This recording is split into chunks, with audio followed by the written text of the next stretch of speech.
A long time ago, before white men find their way into Africa, in the small village of Udum, amongst the Igbos, legends, myths abounded. Amadioha, son of Olisa, was greatly served by the people of Udum. It was said that Olisa, otherwise been known as Chukwu, has 3 children. O.G.B.A.N.J.E is the guardian deity of the yam for Udum people. He made their yams to be healthy, that a day was made for O.G.B.A.N.J.E to celebrate him. Ikenga, a deity too proud for his name, was always given a benefiting sacrifice. Every full moon a maiden must be sacrificed to appease Ikenga. It has always been their tradition. The first son of Olisa, Amadioha, was the strongest of them. He is represented with a white ram and his color is red. His day is Afor, which is the 3rd market day. He is considered as the gentle deity among his brothers and also the cruelest amongst them. Ikenga has always been jealous of Amadioha and had always wished he has the powers Amadioha possesses. He went as far as his jealous would carry him to meet his father's enemy, Ekwensu. Together they all planned to bring the downfall of Amadioha.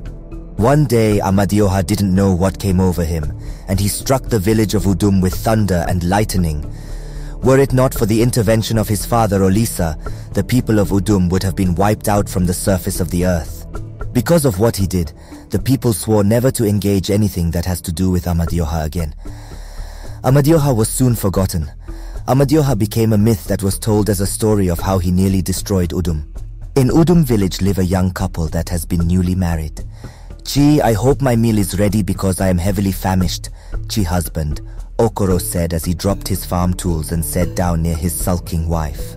He saw the look on her face and proceeded to ask, "Chidinma, kedu ihe, what is it again?" Okoro was a well-to-do farmer. He was one of the respectable people in the village. He has 3 barns of yam at his disposal amongst other things. In fact, he was seen as one of the richest men in Udum village. "This is 2 years of our marriage we have been living Kadi Nanwunye as husband and wife, yet no fruit to show. Kedu ihe mer Ikenga iji kwado ntaramaha. What have I done to Ikenga to deserve this punishment, Edimu, my husband?" Chi said quietly. Okoro shakes his head and held Chi in his hands. "I have told you we just have to be patient. Ikenga will give us a child, if not children. We are just 2 years in our marriage. There are many more years to come, so don't cry, Inugo." Chidinma nodded her head and then smiled, her mood changing quickly. "I am sorry I acted this way, Dimmu. Your food is ready. Let me go inside and bring it for you." "Okay, Oka Ugomu, go and bring it. I am greatly famished." 10 years later, a shout pierced the peaceful night of Udum. It was coming out from Okoro huts as some of the villagers made their way to the hut of Okoro.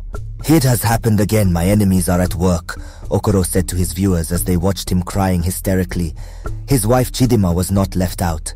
She was seen crying out her eyes, her dead son in her arms.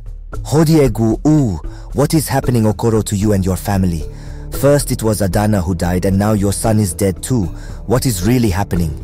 Ikegu asked his childhood friend Okoro after everyone had sympathized with him and Chidinma and had left for their various home. "If you ask me, who will I ask?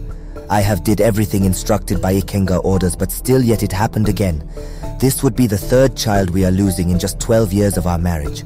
My friend, I'm confused here.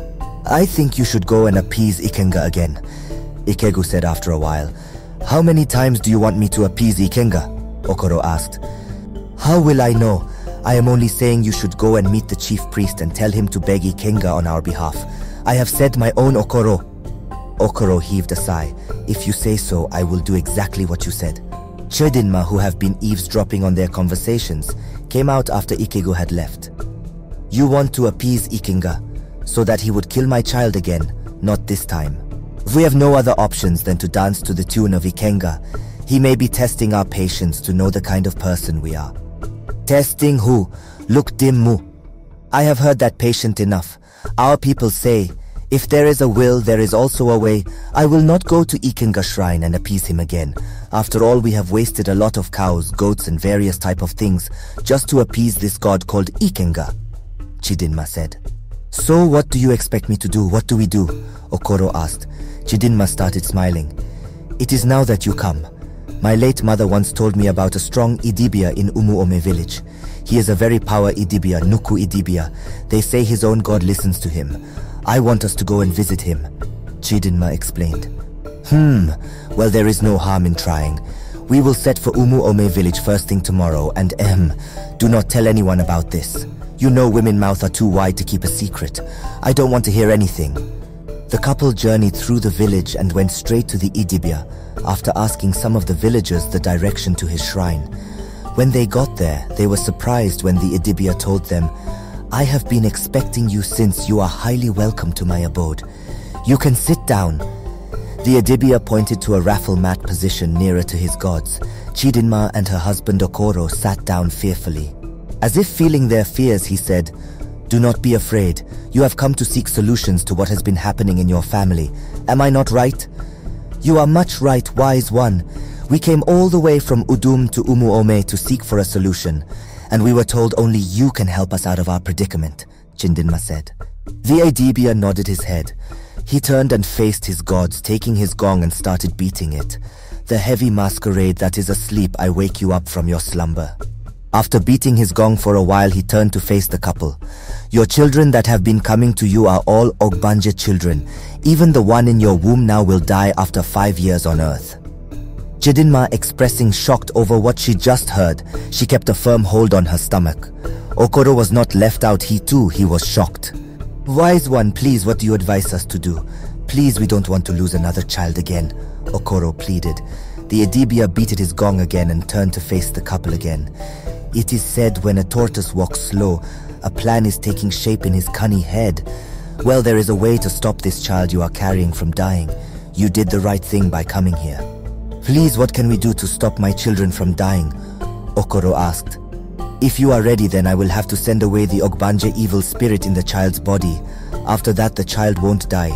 In fact, it will protect your other children coming." The Idibia told them. "Wise one, we are ready," Chidinma replied. "Very good decision," the Idibia said. He said some incantations and a black cloth appeared in his hands. He handed it over to them, Chidinma taking it from the outstretch of the Idibia hands. "Whenever you want to sleep at night, make sure you put that black clothes on. This black clothes signify that you have already know about its origin and you are exposing it. Wear the clothes till the child is delivered. Make no mistake every night. If you missed a night, then all your efforts are in vain." "Thank you, wise one." Okoro and Chidinma thanked the Idibia. "And one more thing. After the child is born, bring he or she here for the final cleanse together with the black clothes. You may now go." They left the Idibia with great joy in their hearts. 9 months later, Okoro was seen pacing outside his hut while he hears the cries of his wife in labor. Thunder strikes in the sky. Okoro looks surprised as he stares at the sky. Before he would say anything, the door to his hut opened. An Udum village midwife came out with a little bundle in her hands. He quickly took the baby from the midwife's hand as she told Okoro, "It is a baby girl." "The gods be praised," Okoro said, rejoicing. He then turned to the midwife. "How is my wife? Hope she is fine. You know it is not easy during childbirth. So how is she faring?" Okoro asked. "Well, Okoro, you have to take heart." The midwife began. "Take heart for what? I don't understand what you are saying. Explain it very well so that I can know what you meant by that," Okoro asked confusingly. "This child's mother is dead. She has gone to the land of the spirit." "Okoro, your wife is dead." The midwife dropped the bombshell. "What did you just say?" Okoro asked. "Your wife Chidinma died after childbirth. Take heart, Inugo. Do not be devastated about the death of your wife. The gods knows best," the midwife said as she went inside to clean the remains of the deceased. "Why didn't you tell me my wife was going to die during childbirth?" Okoro asked as soon as he stepped his foot on the shrine. The baby was with him. "It was Ikenga who killed your wife, but now that the child is born, let me do the final cleansing," the Idibia said, then continued, "Give me that child." Okoro, without saying a word, gave the child to the chief priest together with the black cloth.